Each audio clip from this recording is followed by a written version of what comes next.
Remember, it's 3 A's, 3 B's, 2 C's. We have a 9.5 start value, and level 10s have the eligible +1 bonus if they have 6/10 in bonus and E acro. It must be an acro on beam, so not dance. So requirements, acro series excluding mount or the dismount. We need to have a minimum of a C flight that with or without hand support, or a non-flight acro group 7, so walkovers and cartwheels, to an E flight element. We need a leap or jump somewhere in the routine that has a 180 cross or side split, a full turn on 1 foot, and the aerial or salto dismount minimum of C, or a B dismount that is directly connected to an acro series that has a minimum C acro element in it, or acro flight or dance element.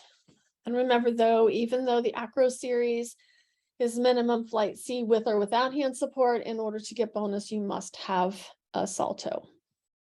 Some specific compositional deductions. We have lack of variety and choice of acro elements, so they must perform a backward element. If they do not have a backward element, it is 1/10. Failure to perform acro elements in 2 different directions. They need backward and forward sideward from groups 1, 6, 7, and 8. If only the dismount is forward, sideward, or is just backward, it is an 0.5. The lack of variety and choice of dance elements. We have overuse of dance elements with the same shape. Remember, tucks and wolves are considered the same, and then straddle jumps, but switches are a different category. So they have 2 straddle jumps, but they do a switch side. It is considered different element.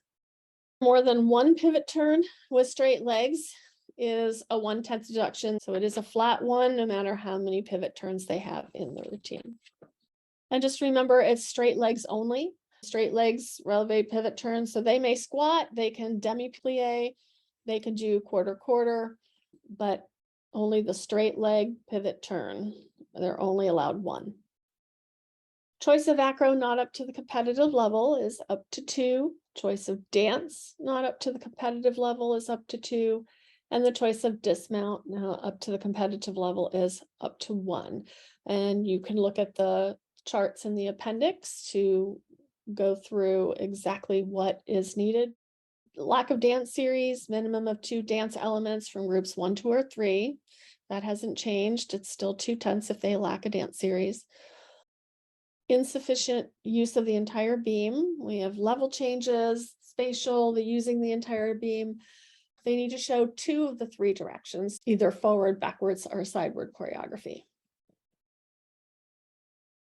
Mounts, the D switch leg leap at the end of the beam. So an actual switch leg where she actually swings her leg to 45 and then does the 180 split and lands on the beam. The round off flick flack through handstand is now a D, and the salto forward tucked or piked, as well as an aerial walkover or a handspring forward onto the board, salto tucked to stand. Those are now all E's. The round off flick flack with the 3/4 or the full twist is an E, and the round off at the end of the beam with a salto backward, tuck, pike, or layout is now an E. So all those E's then would be eligible for the +1 bonus should they have their 6/10 in the routine. New skill values. The aerial round off was raised to an E. The flick flack with 3/4 to side handstand, or the 1/4 with the immediate full pirouette. The flick flack full twisting swing down has been raised to an E, as well as the front salto forward tucked with 2-foot takeoff, 2 across, or a side stand. So I've seen the front salto tucked where they kind of do a quarter turn out of it to the side stand, and that's what that skill would be. So just remember the kick over front where they swing their leg through is a D, and now if they punch 2-foot to 2-foot, it is an E. The salto backward tucked in the side position is an E, and the gainer salto backward stretched with leg change in flight to step out has been raised to an E. Dance, the 1.5 turn with holding the leg at the 180 split position throughout the turn is a D, and the double turn has been raised to an E. This is a change in the bonus principle. Connection of 2 acro flight elements, 1 a C salto, excluding, it used to say mount and dismount. the mount now may be included into that bonus principal. So here is the example. So she's doing a round off layout step out, and she does another layout right after it. So that is now E to C, which again, if she has the 6/10, it would be eligible for the +1. That, however, is not a flight series. If she does another element after that, if she did a back handspring after that second layout, then that could be considered her flight series. So if she did this round off layout mount with another layout and then a back handspring after that, she would get the 3 element +1 as well. Some specific execution deductions. Failure to perform our group 3 turns in high releve is up to 1.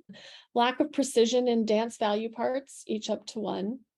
Our concentration pauses, so 2 full seconds is 1/10, and more than 2 seconds is 2/10. The lack of tempo, poor rhythm between elements in the dance, mix, or acro series are each up to 2.